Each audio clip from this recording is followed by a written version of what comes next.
আসসালামু আলাইকুম প্রিয় ভাই বোনেরা, আমি এখন কথা বলবো পেয়াতন সম্পর্কে।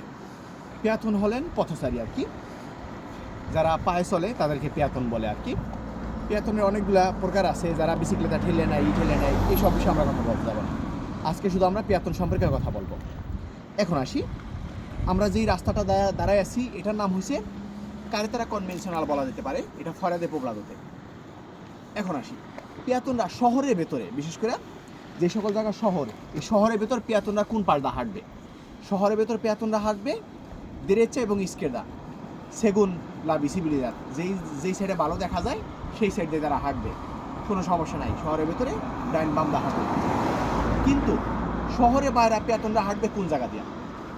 শহরে বাহিরে পেয়াতনরা হাঁটবে পরশু ইস্কেদা, তাহার বাম পাশ দিয়া।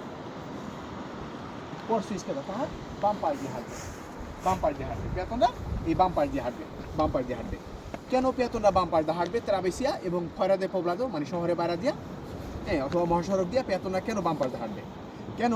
মানে আমি এখন বাম পাশ দিয়ে হাঁটতেছি, আমি এখন বাম পাশ দিয়ে হাঁটতেছি। যদি আমার গাড়ি আসে, গাড়ি তো আসবে ডান পাশ দিয়া, তাহলে গাড়ি এবং আমি দুজন পাশাপাশি থাকবো। আমি গাড়িকে বুঝতে পারবো, গাড়ি আমাকে বুঝতে পারবে। যদি আমি গাড়িকে অনিরাপদ মনে করি, তাৎ করে আমি সরে যাবো আর কি, এক্সাম্পল আর কি। সেই ক্ষেত্রে মানে একটা জিনিস ভাবুন তো, যদি আপনাকে আমি পিছন থেকে বলি ওই, তখন আপনি ভয় পাবেন না? অবশ্যই ভয় পাবেন। আর যদি সামনে থেকে এমন করি ওই, তাহলে আপনি করেন হেই মিয়া, এক্সাম্পল আর কি, আপনি ভয় পাবেন না। তো এটার অর্থ যে আপনি কেন বাম পাশ দিয়ে হাঁটবেন? বাম পাশ দিয়ে হাঁটবেন এই কারণে, যখন গাড়িটা ওই পাশ থেকে আসবে তখন ওই গাড়িটা আপনার সামনে থাকবে, দূরে থাকবে না আর কি। আপনি সামনে থাকবেন, তখন গাড়িটা বুঝতে পারবেন, আপনি ভয় পাবেন না।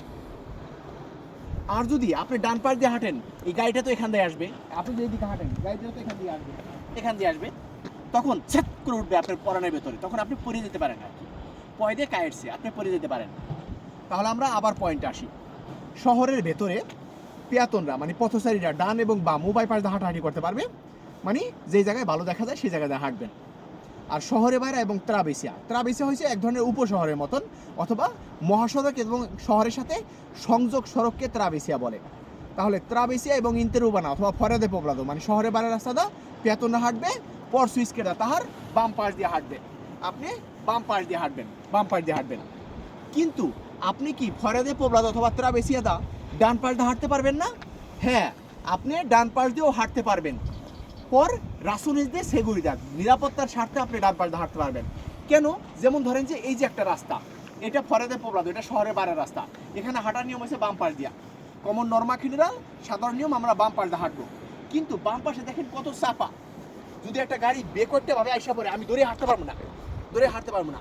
আমার কাছে এই বাম পাশটা অনিরাপদ মনে হইতেছে। সেটাই যেরকম বলছে ইন্তেরুবানা এবং ত্রাবেসিয়াদা, আপনি বাম পাশ দিয়ে হাঁটবেন।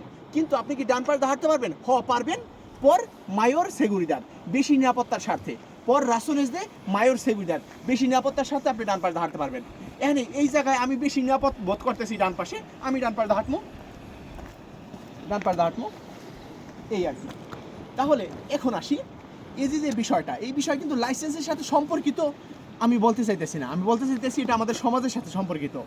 অবশ্যই মানে আমরা যাতে করে এই নিয়মটা পালন করি যে মহাসড়ক এবং শহরে বাইরা এবং ত্রাবেসিয়া, যেটা সংযোগ সড়ক অথবা উপশহর আর কি, যেখানটা গাড়ি অনেক ছট করে চলাফেরা করে, সেখানে আমরা বাম পাশ দিয়ে হাঁটবো। আমরা বেশি নিরাপত্তার সাথে ডান পাশে আসতে পারবো যদি বেশি নিরাপদ বোধ করি, এছাড়া আমরা বাম পাশেই থাকবো। আর যারা দেশে আছেন অথবা যেই সকল দেশে মানে বাম পাশ দিয়ে গাড়ি চলে, তাদের জন্য উল্টা নিয়ম। অনেক ধন্যবাদ।